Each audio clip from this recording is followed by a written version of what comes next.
As we celebrate life's beauty, may we never forget that we are part of it. It is woven not only around us, but through us.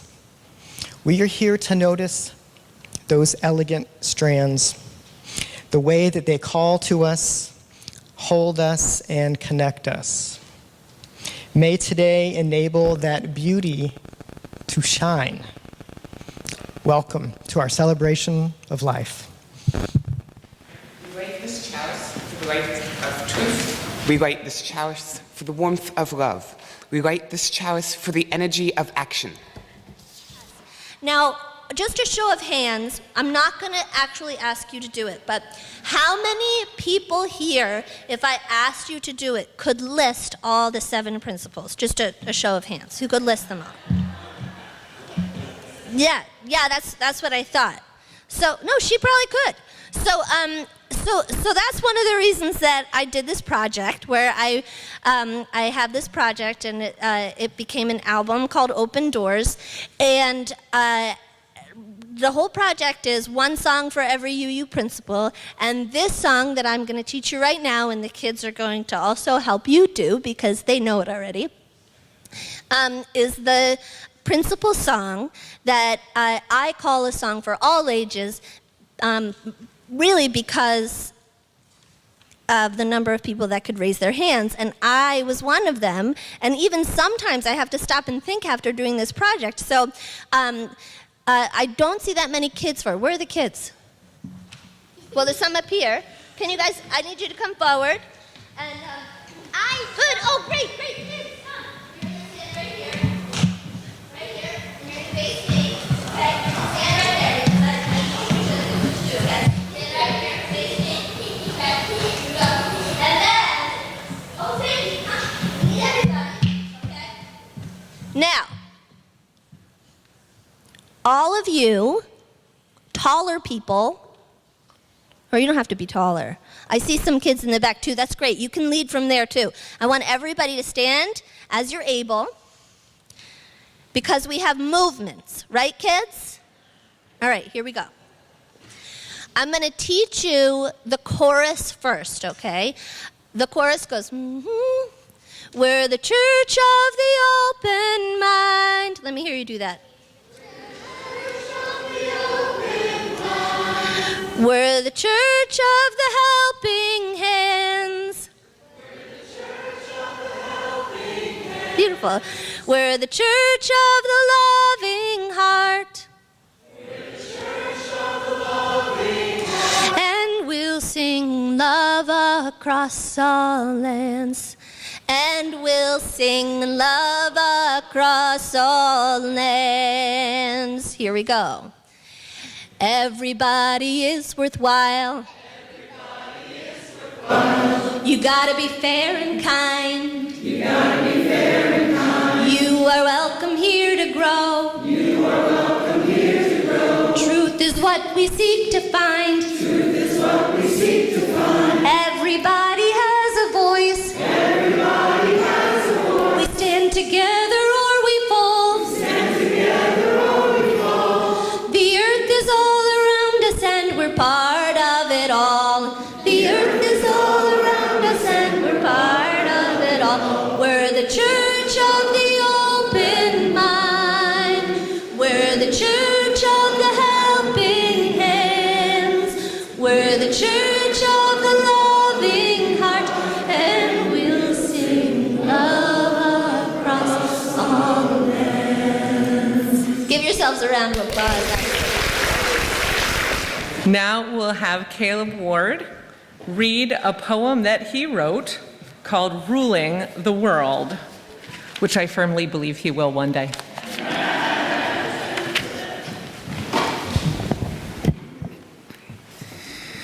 Ruling the World by Caleb Ward.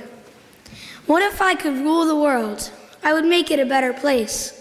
Everyone would be equal, no matter what race. Poverty wouldn't bring hate to our smiles, and everyone would bring love to each child. We can all be together and stand as one, and each one of us would laugh and have fun, where differences brought us together and nothing would tear us apart. where every wish I wanted was for a better cause, and every single animal would have clean paws. We never disagreed. We believed what we wanted to believe. Every person would be free. No toxic waste or plastic would be thrown, and all sea animal life would have a safe home. Just think of a world, a magical place. I would do anything to make it whatever it takes. No violence, discrimination, or war. And we could help each other out and all be friends. I wish that could happen to the end. You don't like responsive readings. Responsive readings run contrary to everything you believe in as a Unitarian Universalist. Because instead of formatting your own ideas, thoughts, and opinions in your own unique way, you simply repeat words that I have chosen for you.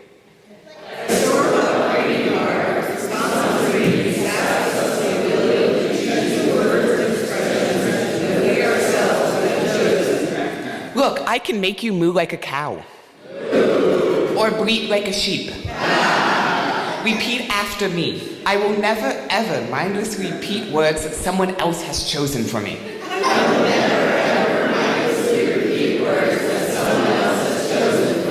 And I will always take charge of my thoughts by formatting them in my own unique way.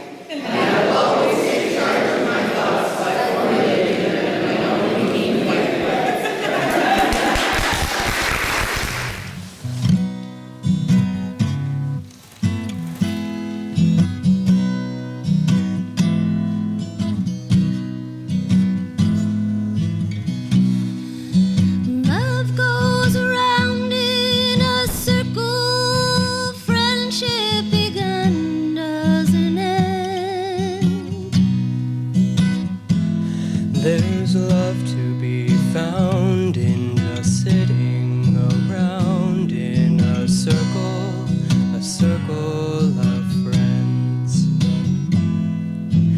Running around gets you up, gets you down every hour you spend. But there's peace at the end of the day in the bend. Circle of friends. Sometimes you live on the highway. Sometimes you're flying above. With the going and coming, it's good to stop running and get back with people you love. Get back with people you love. Goes around in a circle. Friendship begun. Love goes around in a circle. Friendship begun doesn't end. There's love to be found in just sitting around in a circle of friends. Love goes around in a circle. Friendship begun doesn't end. There's love to be found in just sitting around in a circle of friends. There's love to be found in just sitting around in a circle of friends. If you remember, maybe if you were in a different church, if you were raised in a different church when you were younger and you had to go to Sunday school, it was pretty, But we can help you make it pretty fun, and you'll find it very fun. And it's so much fun that what happened one time this last year is we got our schedules mixed up and no one showed up for the second and third grade class. And we didn't find out what the result was until the end of the year when we said, okay, kids, what are some of the things that you remember from this past year when we've all been together, and one of our friends said, well, you know, there's that time when you guys didn't show up. And I thought, oh my God, you know, this is the one thing you remember. And we had to go back in with our parents. And oh my God, then we knew just how really fun what you guys are doing was. So you never know where the wonder is coming from, and you never know where the love is coming from, and you're getting probably so much more even than you're giving. And I'm a part of something, and that's really hard for me. I'm a part of something bigger and more wonderful, and I might even reach out in other ways if I'm feeling brave. So feel brave enough to join us, and even just listen, and maybe it's not now. Get your antlers up if it's 2 minutes. Who set their time? I'm waiting for, I'm counting on you. Thank you. Okay, that's all I'm going to say. Recently, we're going to have our third perspective now. So our children from the 4th, 5th, and 6th grades who were in the Harry Potter class and did some amazing potion making and all kinds of other fabulous Harry Potter related things. Really took on the topic of monarch butterflies in the end of the year this year. They raised money and they've done all kinds of things to help support the monarch butterflies, including educating the rest of us about the plight of the monarchs. So this morning, we will hear from J.J. Stanforth, Lyshawn Wilkinson, and Vivian Riley to give us a bit of poetry and hear about the work that they've been doing.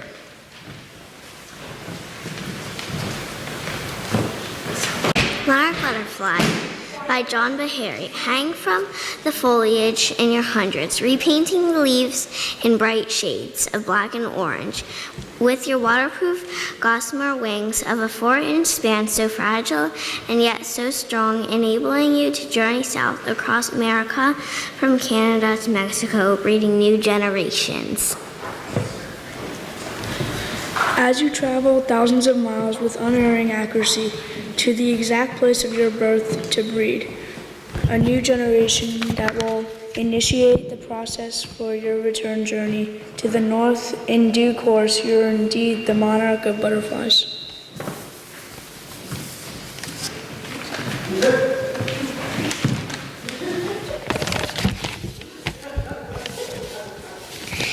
Monarch butterflies are in trouble.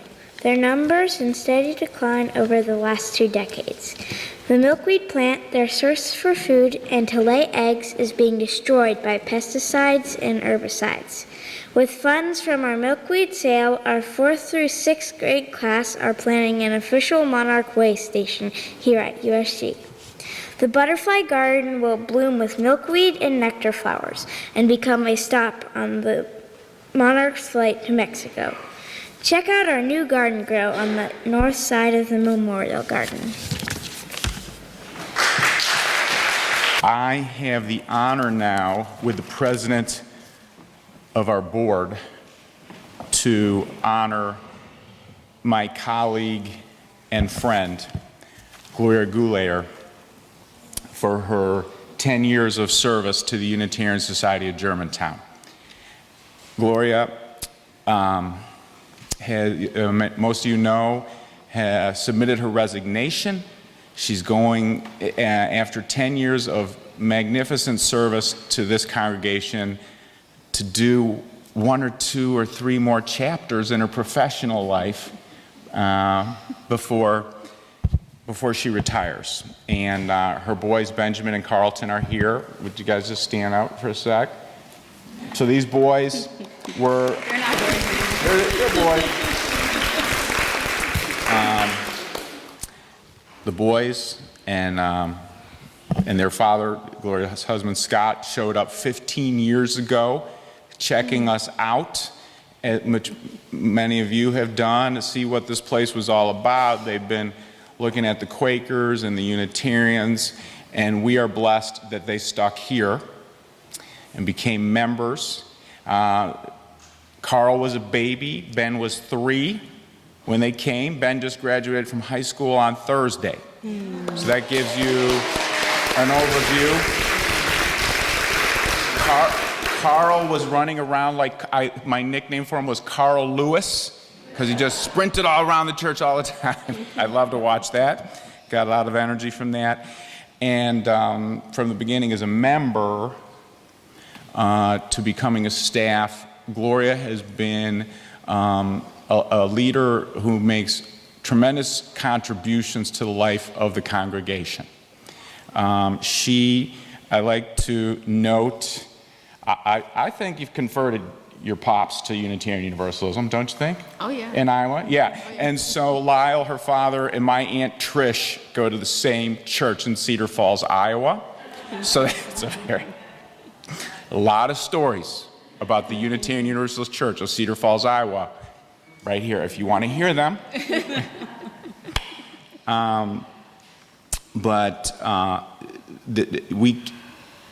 There's a legacy here that Gloria has created. For 154 years, people have had the blessing to be a part of this church, and some have had the blessing to have this be their place of employment. And it is a blessing, and there's a long list of names of some pretty tremendous people, and Gloria Goulayer is one of them, who is leaving a legacy of impact to help this place live out its mission. You could talk big and you can talk small. She's committed to excellence. She's become a really dedicated UU. She loves going to General Assembly, interacting on the National Administrators listserv. She's always looking for the best ideas, including on how to help people with spirituality and wellness and making justice and making an impact. And we can never count the number of times she grabbed an idea to help us do a better job of helping people have an impact in spirituality and justice. It just goes on and on. The projector and the screen that we use, Gloria is one of the primary people who made that happen, and that was a delicate task in this sanctuary, which was designed in 1928. They did not design this sanctuary for a video screen. Okay, but we do it, hangs down. If you see it, it's aesthetically pleasing, and it's a really high quality mix of how to create a worship experience. Gloria helps us with all kinds of data management, financial management systems. There are constantly companies marketing churches and synagogues and mosques of how to do their business better. There's a huge industry out there, and Gloria, for what works for us, our price point, our size of community, has walked us down the road in so many things. By the way, get the Breeze app. If you don't, it's so easy now to interact with the community through this app database that Gloria has got us on. I do have to mention, so she's been focused. You know, working in a church with 500 people, including kids, takes focus. Gloria's had that intensity, we'll call it. And Ryan likes to say, this gives you a little sense. If you're walking in the office and Gloria's on her computer, you gotta read her. Does she keep looking and not really acknowledge you? Or does she give you the little eyebrow? Which might be the opening. Like, my intensity has a little window. You could come in and talk to me for a moment. Or not. She might need to be left alone to work, because she's getting it done for the church. She's not looking at Kohl's sales on the clock. Which would be okay if you did, but she was not looking for Kohl's sales on the clock at the church. I could go on and on, but I'll say two more things that I think are representative. The UUs in the state and the region of Philly, we're trying to work on social media to connect our efforts on social justice. I believe Gloria Goulayer is the person who has done the most to make our social media coordinations effective as UUs in this state and in this region. I could tell you all about it, but that's the point. She's done the most to connect the people from the region if we're going out like we are on Wednesday to Harrisburg for school justice. Then, caring. We have a lot of brokenness and hardship in our lives, sadness, illness, broken relationships. People are hurting in this church. Every single one of us goes through it, has gone through it, will go through it. Gloria is tremendously caring and helps us. Did we remember this person today? Did we lift them up? For the staff, are you okay? For me, the senior minister, I can't say how many times I have felt deeply, deeply cared for by a colleague and a friend and a member of the church, Gloria. So I love you, we love you, and I thank you for all you've done. Hold on, wait, Jen's gonna say, okay.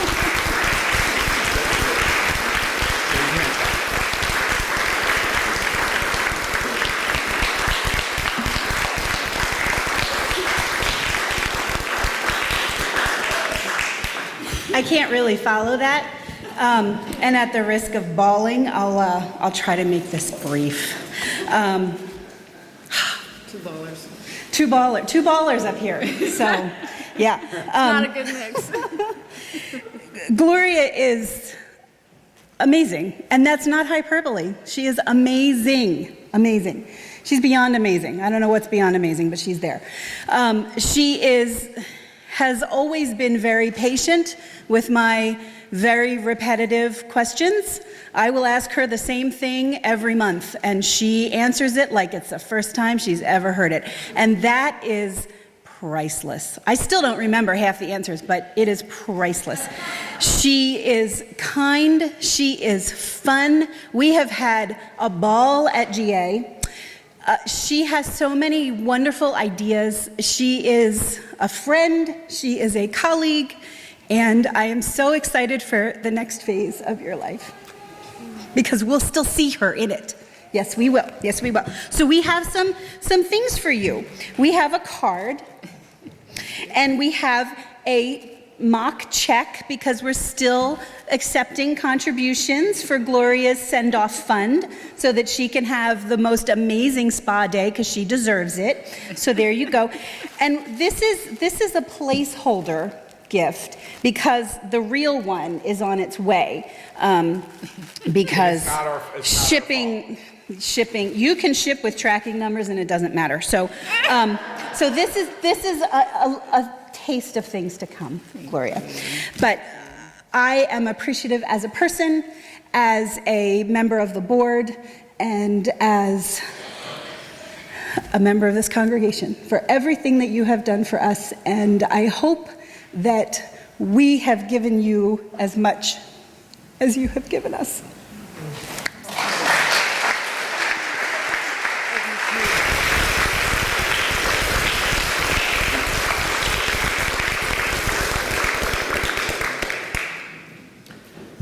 Thank you all so much. I'm going to try to do this without crying. So, good luck. I have in the back of my mind, Mike Rogers this last week, he called me a crybaby. And so I'm just trying to channel that because it makes me laugh instead of cry. I don't know where Mike. But I just want to say thank you to all of you, and a special thank you to Kent. I have felt so loved by this community.